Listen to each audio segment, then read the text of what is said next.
Hi everyone, welcome back to my channel. I'm Shamira Benson, one part of Team Benson, and today I want to talk to you guys about 3 things that I'm doing to my garden right now while it's going into the winter part of the season.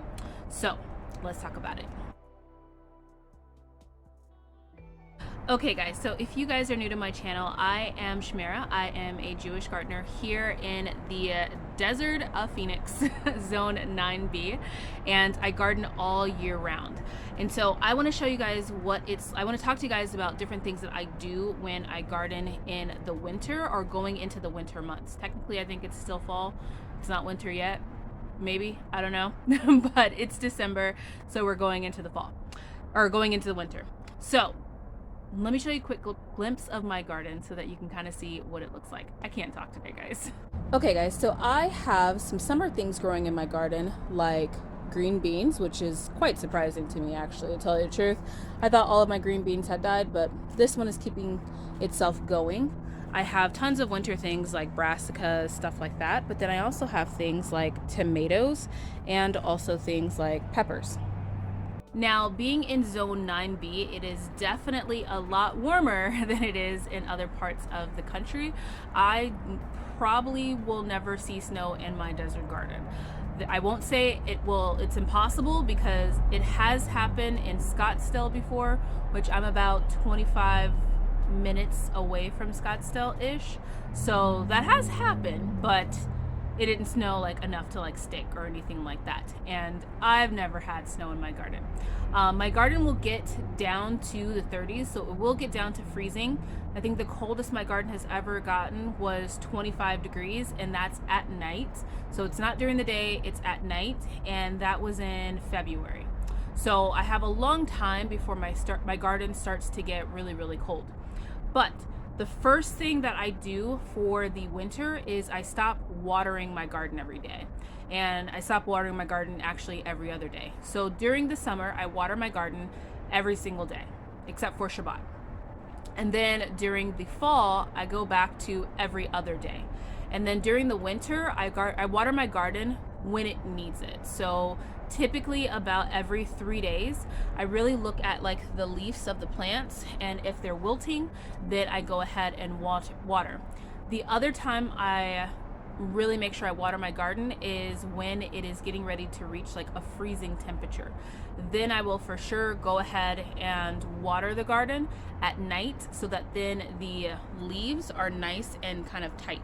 So they're nice, they're full of water, like those cells in the leaves are really expanded, and then that way they can take that freeze overnight. I also do cover the plants too. Number 2 to gardening in the winter is that I avoid having bare soil.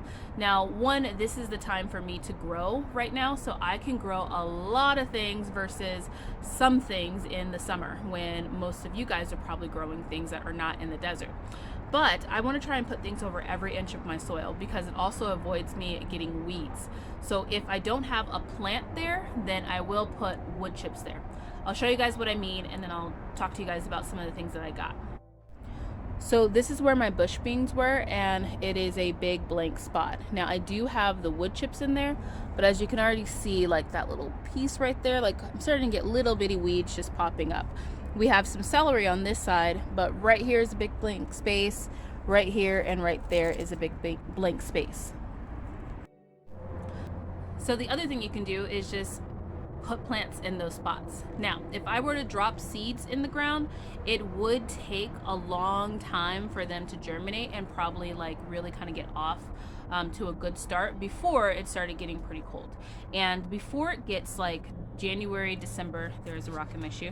Before it gets like January, December time, I want to put things that it would take a while to grow. I want to have those already in place and have them at a good size, because the older the plant is when it goes into like the colder season or like the most like extreme heat in our desert gardens, the better they do and being able to tolerate any of those changes.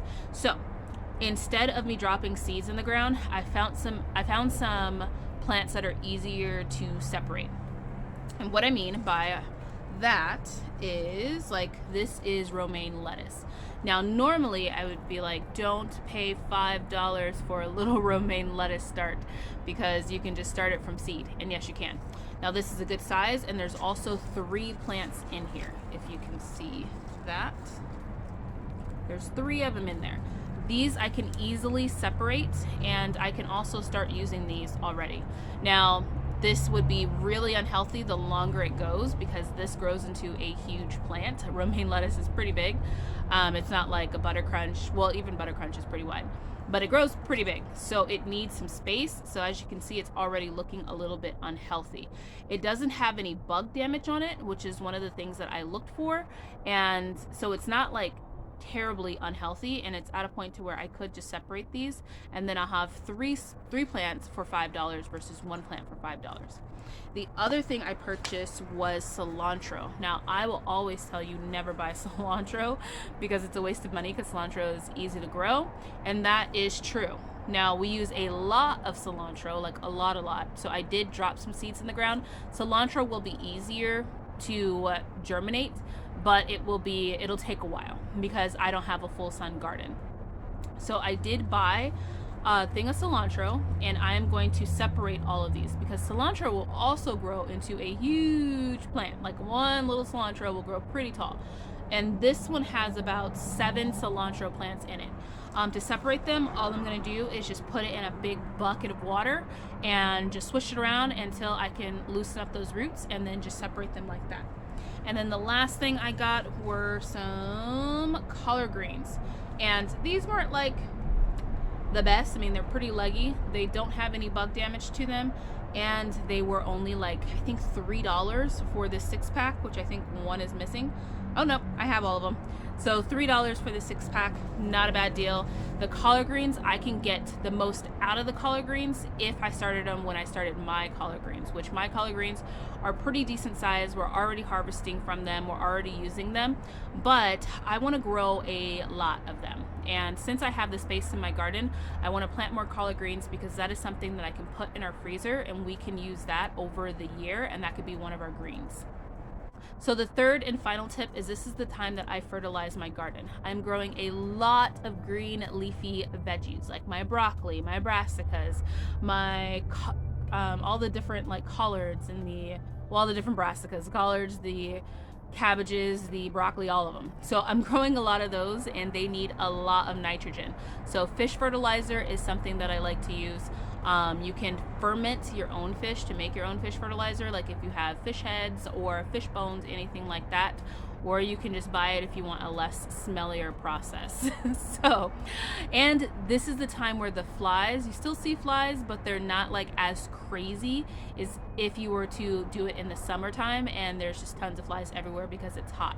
So the colder it is, the less flies there are outside. So if there is a cold day, I like to plan that to be my fertilizer day. So I hope that these tips were helpful. I hope that you guys are planting yourselves nice, beautiful winter gardens, and I hope that you're growing a ton. And until next time, grow yourselves a garden, because even a small space can provide you with tons of food. Bye, guys.